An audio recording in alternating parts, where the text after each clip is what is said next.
Bonjour et bienvenue dans cette nouvelle vidéo où je vais vous parler du nouveau jeu de Wolfgang Warsch, donc plus communément appelé un jeu, un spiel. Donc c'est l'auteur de The Mind, des Charlatans de Belcastel, pardon, de Tréfuté, de Illusion, etc.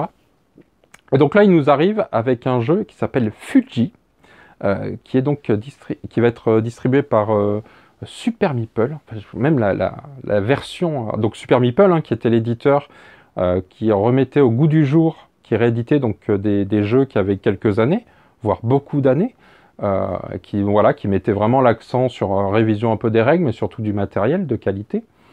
Et donc là, ils se mettent aussi à proposer des jeux de localisation, donc des jeux qui ne sont pas français, etc. Donc voilà, et je crois que ça va être ça sera plus Super Meeple, mais ce sera sous le label Super Meeple masqué. Voilà, parce que maintenant, tous les éditeurs mettent des gammes dans tous les sens. Certains ont maintenant tout le monde se met à faire des jeux enfants. Enfin voilà, on comprend plus rien. Autant laisser un seul nom, ces trucs. Ça nous rappelle les années en arrière, hein. D'autres éditeurs qui avaient des noms un peu particuliers. À la fin, ça s'est fini avec un seul nom, et puis voilà. Bon. Fin de la digression. Donc Fuji, c'est un jeu coopératif dans lequel en fait on est pas loin du mont Fuji qui entre en éruption et on va devoir en fait s'échapper avec les copains et arriver se mettre à l'abri en fait dans le village. Le plateau est composé en fait de cartes qui représentent le chemin, donc on va placer tout un parcours à atteindre. Nous on va avoir des petits personnages avec chaque joueur aura son propre personnage avec un petit pouvoir. Et surtout, on va jouer avec des dés derrière un paravent. Et c'est ça qui est génial. Comment ça va fonctionner? On va avoir une phase simultanée, c'est-à-dire qu'on lance nos dés. Et ensuite, on va regarder sur le plateau, par rapport où est-ce qu'on se trouve, comment on va avancer sur les tuiles suivantes. Pour avancer sur une tuile, en fait, à chaque fois, les tuiles, elles ont des prérequis pour pouvoir être atteintes. Donc ça peut être, par exemple, il faut un dé de couleur rose et un dé de couleur bleue, et que les valeurs de ces dés soient paires. Par exemple, ça peut être ça.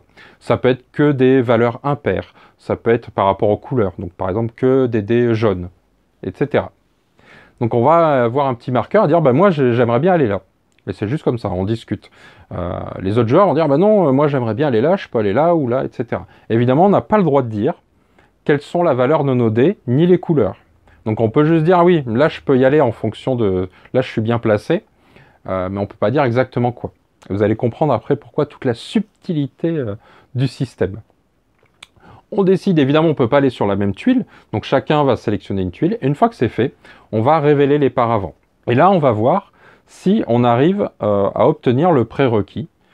Donc on va regarder nos dés, je crois qu'on en a 4 ou 5, si je dis pas de bêtises, et imaginons, hypothétiquement, que sur la carte sur laquelle moi j'ai choisi d'avancer, il me fallait utiliser que des dés jaunes. Donc sur mes 5 dés, je vais prendre par exemple les 3 dés jaunes et je vais mettre de côté le dé bleu et le dé rose, par exemple. Je dis une bêtise. Je regarde la valeur totale de mes dés jaunes. C'est ce qui va compter pour pouvoir avancer. Et ensuite, je vais me comparer avec mes copains de gauche et de droite.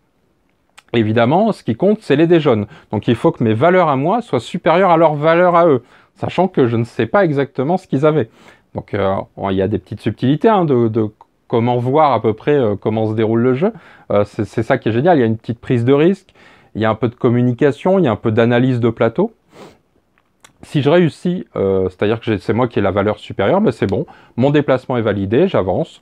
Il y a une petite mécanique qui fait qu'en fonction des différences entre ma valeur à moi et celle de mes copains, je vais plus ou moins prendre des blessures, sachant que si un des joueurs arrive à 0, donc on a quelques points de vie, je ne sais plus combien on démarre, mais quand on arrive à 0, la partie est perdue pour tout le monde. Donc il va falloir aussi gérer ça, faire attention à comment on se déplace.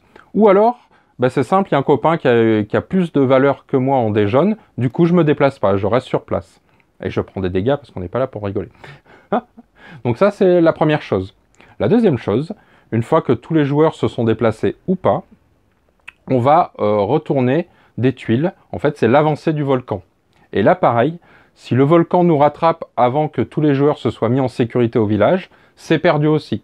Donc il y a une pression qui va se mettre en place au fur et à mesure, c'est-à-dire en fonction des lancers de dés ratés, etc.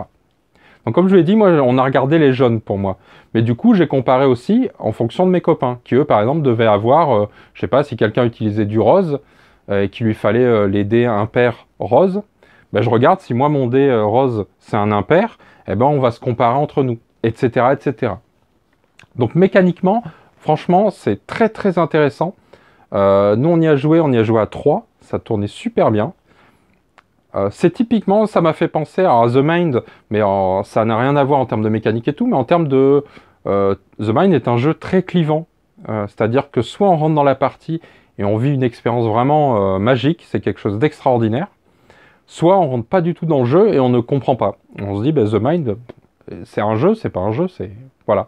Bah là, ça va être typiquement pareil, c'est-à-dire soit on rentre dans la partie, c'est-à-dire qu'on accepte l'idée que c'est un jeu coopératif et qu'on a un objectif à atteindre, et là, ça va fonctionner du feu de Dieu. Enfin, nous, on s'est vraiment marré. D'ailleurs, je salue Philippe Tapimoquette sur la comité des ludistes, parce que voilà, on y a joué avec lui. Donc, il était là pour s'occuper du stand Super Meeple.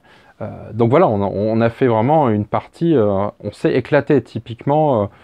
Avec les joueurs qui jouent le jeu, ça va fonctionner du feu de Dieu. J'y crois beaucoup. C'est un jeu, j'ai vraiment passé un super moment.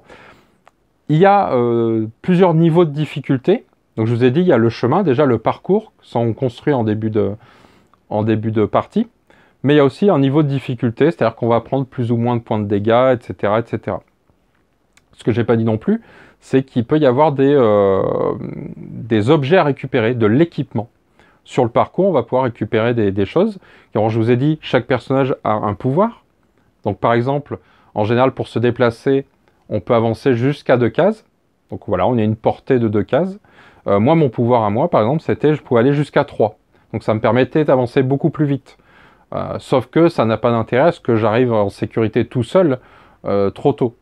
Donc du coup, ça m'est arrivé de faire un détour, puisque moi j'avançais plus vite, de faire un petit détour sur le parcours pour aller chercher de l'équipement. L'équipement, ça va nous permettre de manager les dés, de les retourner, de copier les pouvoirs des copains, etc. Moi, j'ai eu un équipement à un moment qui m'a permis en fait de jouer sans le paravent. C'est-à-dire que tout le monde voyait, tout le monde voyait mes dés, donc pour prendre les décisions, etc. Donc il y a des moments vraiment, il faut faire des choix pour le bien commun, ou de se dire bon bah tiens, je te laisse avancer là, même si moi je peux aller que là, tant pis, ce tour-ci je vais me rester en retrait. Toi, faut que tu avances, quoi, parce que là on a le faux fesse, hein, si je puis dire. Donc voilà, c'est vraiment un jeu à essayer, une bonne expérience.